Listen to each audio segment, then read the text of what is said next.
ഫ്ലവേഴ്സിന്റെ പിൻബലത്തോടെ 24ന്റെ പുതിയ സംരംഭം 24 study abroad. വിദേശ പഠനം ഇനി സുരക്ഷിത്. വിദേശ പഠനം ആഗ്രഹിക്കുന്നവർ ഉടൻ വിളിക്കൂ 9001 8000 800120. കൊടുകൈ.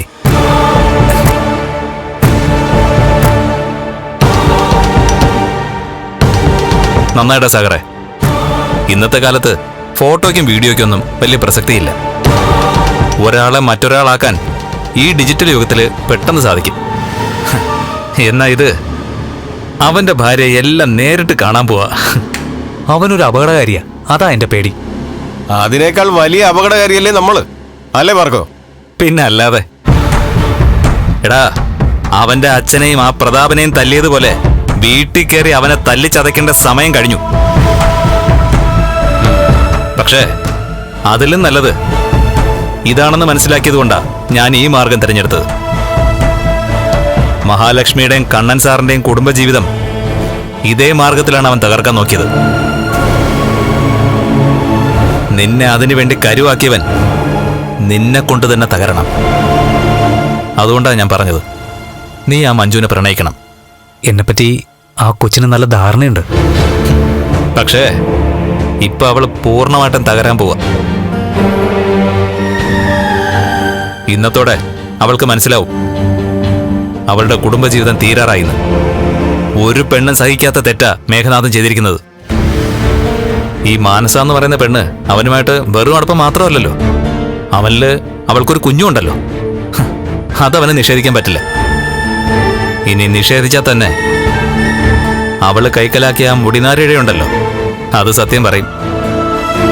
എടാ സാഗറെ, നീ ഒരുപാട് തരികിട കാണിച്ച് നടന്നവനാ, ഒരു കുടുംബം കലക്കിയവനാ. ഇനി നീ സ്ട്രെയിറ്റ് ആയി പോവുകയാണെങ്കിൽ മാർക്കോ പറയുന്ന പോലെ നിനക്കൊരു കുടുംബജീവിതം കിട്ടും.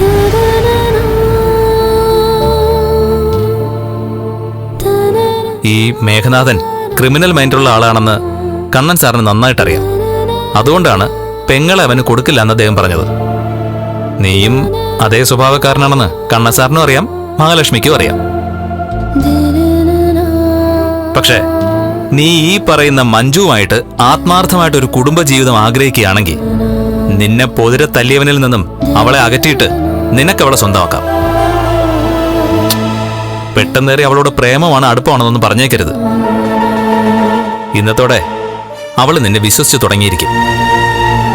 ആ വിശ്വാസം നീ കണക്കിലെടുക്കണം. എങ്ങനെയൊക്കെയാണോ മഹാലക്ഷ്മിയുടെ ജീവിതത്തിലേക്ക് നീ ഇടിച്ചു കയറണമെന്ന് ഈ മേഘനാഥൻ പറഞ്ഞതെന്നൊക്കെ നിന്റെ മനസ്സിൽ കാണുമല്ലോ. ആ, അതുപോലെ നീ മഞ്ജുവിന്റെ മനസ്സിൽ ഇടിച്ചു കയറണം. അതൊരു മധുര പ്രതികാരമാണ്, എന്റെയും നിന്റെയും. എന്നെ പെണ്ണുകസിൽ അവൻ കുടിക്കിയത്.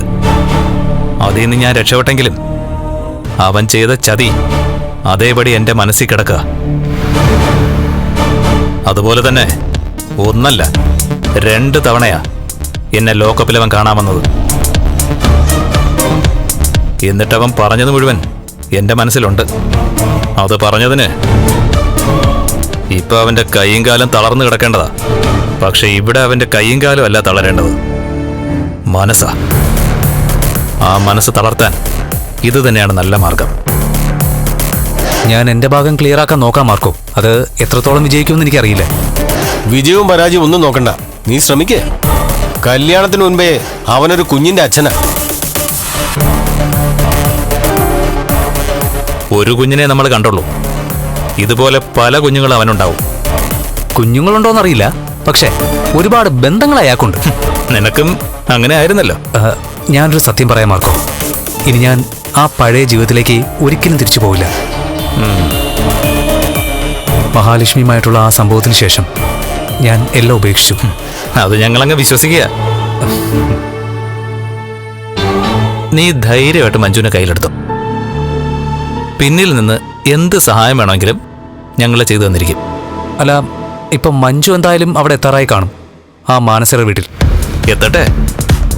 മേഘനാഥനെ മാത്രമല്ല, അവൾക്കും ചെറിയ കോട്ട് കിട്ടണം, അല്ലടാ ലോപ്പസേ? പിന്നല്ലാതെ. കണ്ണൻ സാറിനെ അത്രയ്ക്ക് വിഷമിപ്പിച്ചുകൊണ്ടല്ലേ അവൾ അങ്ങേർക്ക് ഇഷ്ടമില്ലാത്തവനോടൊപ്പം പോയത്. അതെ,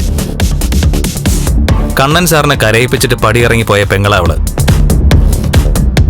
അതുകൊണ്ട് കണ്ണൻ സാറിന്റെ വാക്ക് ശരിയാണെന്ന് അവള് തിരിച്ചറിയണം.